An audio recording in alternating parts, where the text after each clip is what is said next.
Mass demonstrations in Diyarbakir to acknowledge the Turkish government's recent efforts to resolve the Kurdish issue. While the Turkish government goes back to the streets for possible solutions to the Kurdish issue, it excludes any possibility of changing the constitution, offering autonomy for Kurds or even amnesty for the rebels. So can Turkey achieve real peace with the Kurdish regions? This is Inside Story.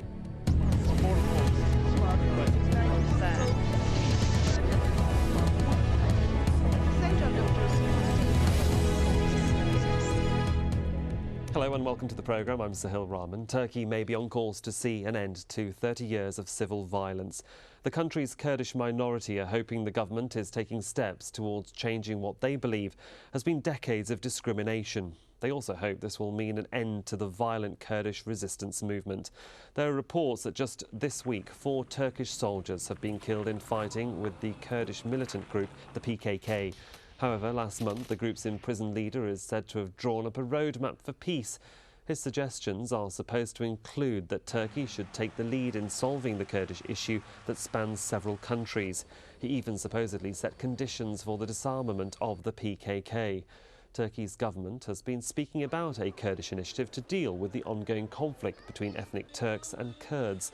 The DTP, a pro-Kurdish political party, have rallied thousands of people in the southern town at Diyarbakir in support of the initiative. Well, joining me on today's programmes in Ankara, Suat Kunukluulu, who's a member of the Turkish Parliament for the ruling Justice and Development Party, also known as the AK Party. Also in Ankara, Mumtaz Soysal, an ex-foreign minister of Turkey and leader of the Independent Republican Party. And in London, Feruddin Rafiq Hilmi, a Kurdish writer, journalist and political analyst. Gentlemen, thanks to all of you. Dr. Hilmi, can I come to you first? There does seem to be an initial momentum believed to be building now for some time to address the Kurdish issue. It has also come to a grinding halt over the summer period. Just tell me what you think is going on behind the scenes of government at the moment in Turkey. Well, I think that, as you say, the events have been unfolding for some time now. Ever since Abdullah Öcalan was actually imprisoned, the Turkish government was hoping that things would calm down, that the PKK was going to give up its arms and lay down everything. In fact, they made it a condition at the time that several of them should give themselves up, and sure enough, many of them gave themselves up, hoping that there was going to be an amnesty and a development that would be positive enough for the solution of the problem to come about. Unfortunately, this did not happen for the Turkish government of the time.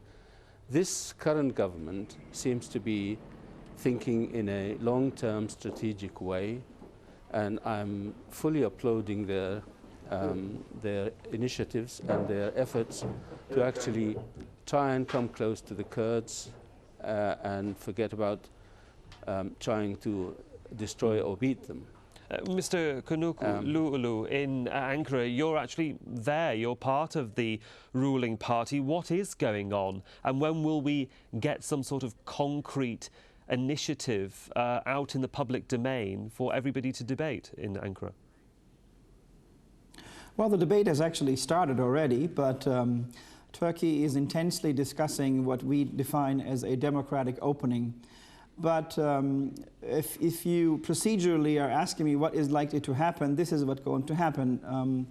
The primary contact in charge of the process is Interior Minister Atalay, who has been meeting in the last couple of weeks civil society organizations, families of deceased soldiers, professional organizations, unions, and many others, journalists, intellectuals, to gather the opinions and sensitivities of the issue involved. They are now analyzing this information that they have gathered from different actors in our society, and also, of course, international actors, such as regional countries who are in one way or the other involved in the issue. This data will be then presented to Prime Minister Erdogan and the Turkish cabinet probably at the end of September or early October, and a report that will outline and propose short-term, medium, and long-term measures and suggestions within this framework will be presented to the Turkish Parliament most likely in October 2009. Do you think it's a positive thing that there is so much speculation occurring in the world's press as well as in the national Turkish press as to what might be in the initiative and what might not be in the initiative? Is that healthy? Well, in one way it is, but there are some very extreme suggestions coming forward, and sometimes as if they are already decided or already part of the package. That's not true. We are in fact trying to recover the main base that is coming from our citizens, be they of Turkish or Kurdish descent. But we are, we are at some point ignoring the more extreme views coming from either side. What we're trying is to solve this problem, which is Turkey's #1 problem. Turkey is, and our government is determined to upgrade Turkish democracy to an upper level, and this is part of our effort to make this a reality. The Kurdish issue and some of their grievances are a reality, and our government is intent to solve them. Mr. Mumtaz Soysal, also in Ankara, you're not a member of the government, you have your own political party. Are you sceptical of what the government are trying to do? Where does your party believe it stands on this issue? Well, my party is a small one at present. It's not as developed as the others, but I can also feel free to speak in name of several others in the Turkish public opinion who are not in agreement with the present initiative of the government. What seems to be what seems to be the main stumbling block for you? What do you not like about any part of the initiative? Well, it's not my opinion, but it is the legal system that makes it difficult for the government to undertake free movements of liberating the system or making it more liberal, because this is a constitutional republic and the Turkish constitution is a rather inflexible. It cannot be easily changed. Therefore, the government is bound by these limitations, and also it is bound by the reaction of the public opinion coming from both sides of the spectrum, both from the right and from the left of the spectrum. If we take, I don't mean to interrupt, sir, too much, but if we can take the Constitution to one side, which we will discuss later on in the programme, and just talk about public sentiment, is there any part of trying to make peace, as you might say, with the Kurdish rebels? Is there any part of that that you find unacceptable, or do you actually welcome the present government's moves to try and bring peace to the area and to the country? Of course, making peace is a general will, a general expectation. Everybody, without exception, would like that there is a cessation of the terror. There is a desire for the integration of the whole population into one belief in the values of the Republic. Yeah. And an end to all these killings, because there is a very strong reaction among all quarters of the population. Okay. So there is no disagreement on that. Well, let's just add a bit of perspective to the background of this issue. The largest Kurdish region lies within Turkish borders, and that is where most of the problems are taking place. But the Kurd population stretches across at least 4 countries, with a diaspora in many more. The total number of Kurdish population is about 16 million. About half of them live in Turkey. Most of the rest live in adjacent regions of Iran, Iraq and Syria. It's estimated Iraq has the largest population, some 4 to 6 million, and Iran with 4 to 5 million. Dr. Hilmi, the sentiment of the Interior Minister's comments recently reinforced the need for a peaceful solution, but left many Kurdish supporters unimpressed for the lack of commitment when he was addressing the audience. No autonomy, no amnesty for rebels. I mean, where does that really leave any negotiation for the future? Well, I can understand that you will start with the minimum offer and you negotiate on to the final solution. I can understand that. But I'm optimistic because I believe that the Turkish government of today has realized that when Turkey was an empire, the rest of the world was absolutely living in, well, in caves, let's say, apart from Europe, of course. And nowadays, Turkey is a third world country. Really, it's not regarded even as sufficiently advanced to join to join Europe.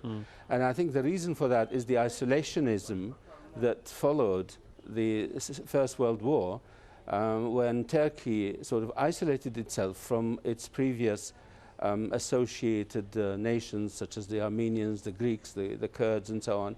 And somehow that actually made Turkey look very much behind the times as far as the West is concerned. Whereas it could have been the king of its region, it's now trying to be a subject or a follower of European and Western civilization. It does seem to be changing the groundswell of public opinion. Certainly does seem to want to try and change Turkey in some way. Perhaps it's hard to put the finger exactly on where. And Mr. Kılıçdaroğlu, who's part of the ruling party, there does seem to be perhaps public support for a final solution to the Kurdish issue.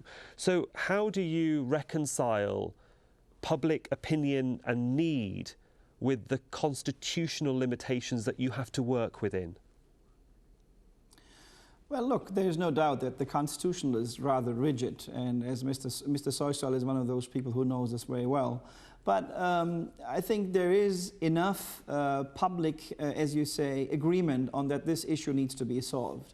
I toured the villages in my district, which is a rather nationalist and conservative district in my country, Central Anatolia, and I saw genuine interest by our people that this issue needs to be resolved. And I think if there is enough political will by the actors, particularly if the opposition parties become part of the project as well, I think we will be able to find a solution of how, if and when, if the Constitution needs to be amended. I'm not sure whether all the measures that will come up will necessarily need a constitutional amendment. But what matters is that there is, for the first time, for a long time in our country, broad consensus that this is an issue that needs to be addressed, and that this is an opportune time to do it. Not only because the United States is withdrawing out of Iraq, Turkey's regional influence and role with its neighboring countries is is extremely well at this time, but also because domestically, I think our Kurdish citizens understand also that their needs and concerns will not be addressed by violence, that terrorism has to stop, and that as in many civilized countries, a compromise has to be reached through a political process. Okay, well, let's give our viewers some more background as to what this Kurdish initiative really is. Well, it's the Turkish government policy of what they're working on, and they say that it'll protect Turkey's integrity of the state and Turkish as the country's official language. PKK fighters will not be granted amnesty, as we've just mentioned, but there will be a number of incentives for them to lay down their arms. That hasn't been finalised yet. The government also plans to give Kurds some form of local autonomy and greater political and cultural rights. Kurdish institutions will be established and students will be allowed to take Kurdish as a second language in school. On top of this, there's a Kurdish language TV channel that's already been launched on state television.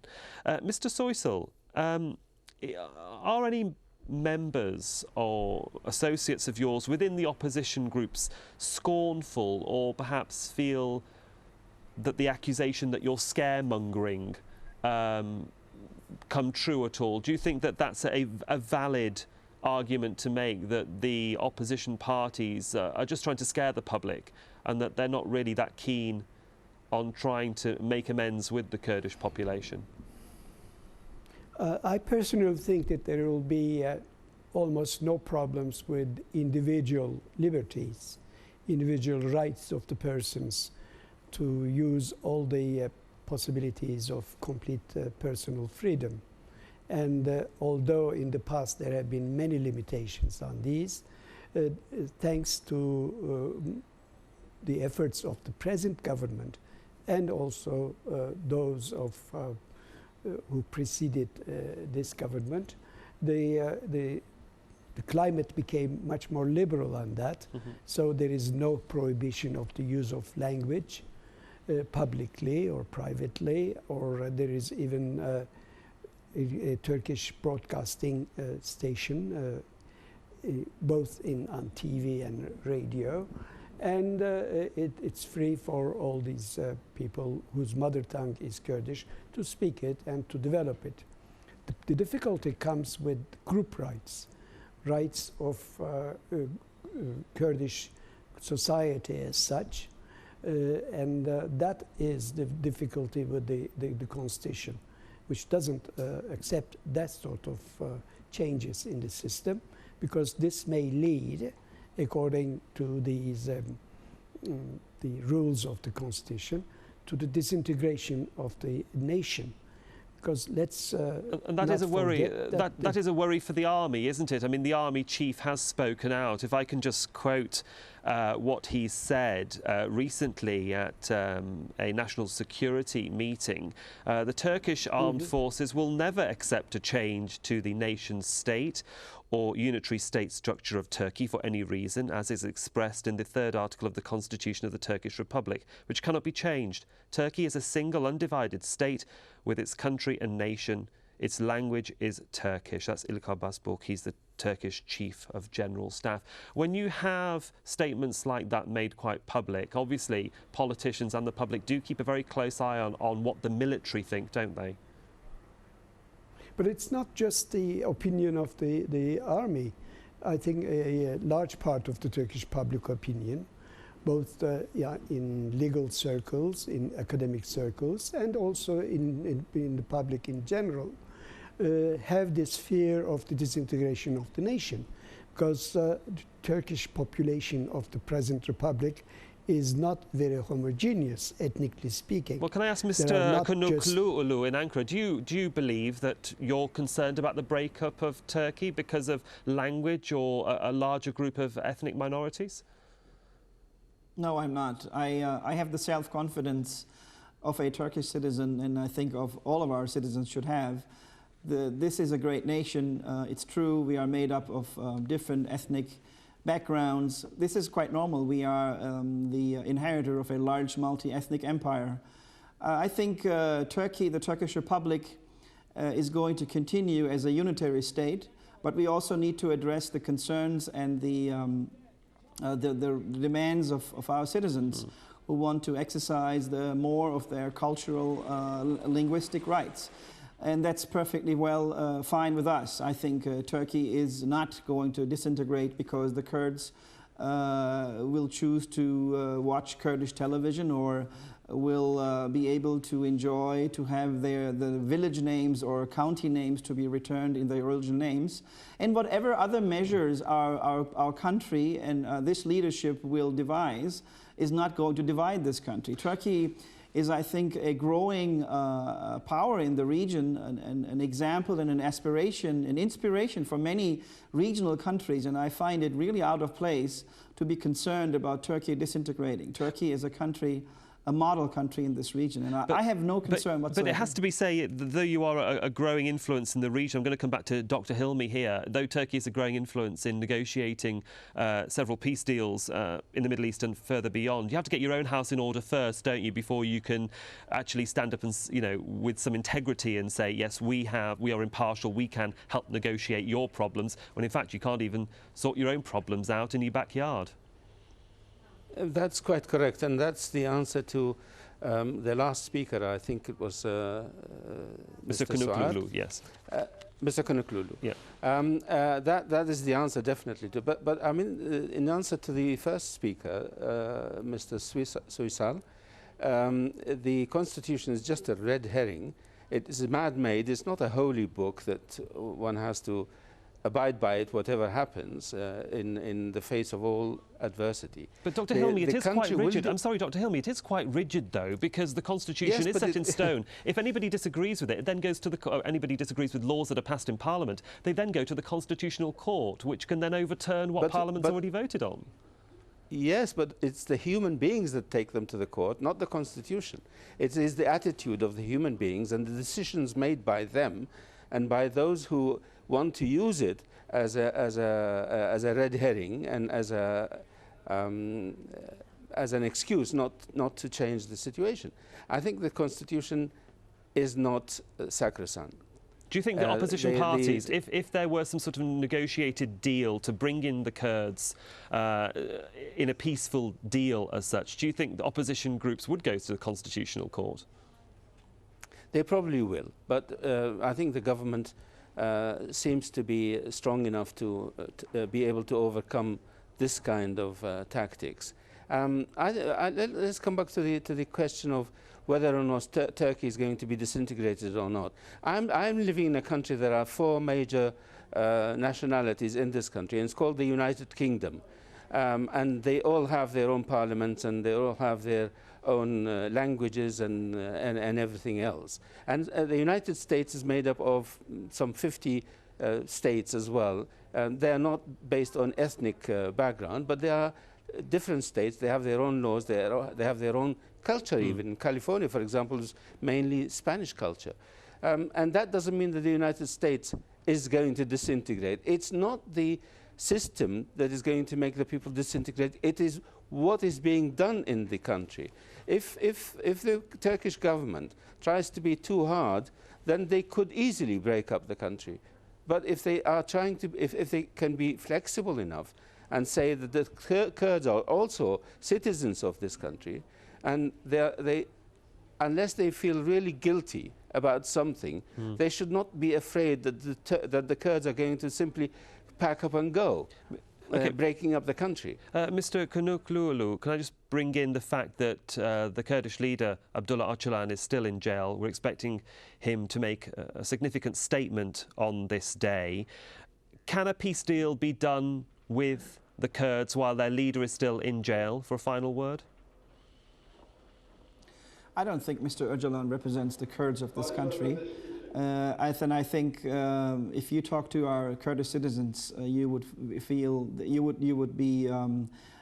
it would be quite clear that he's not representing the whole of our Kurds.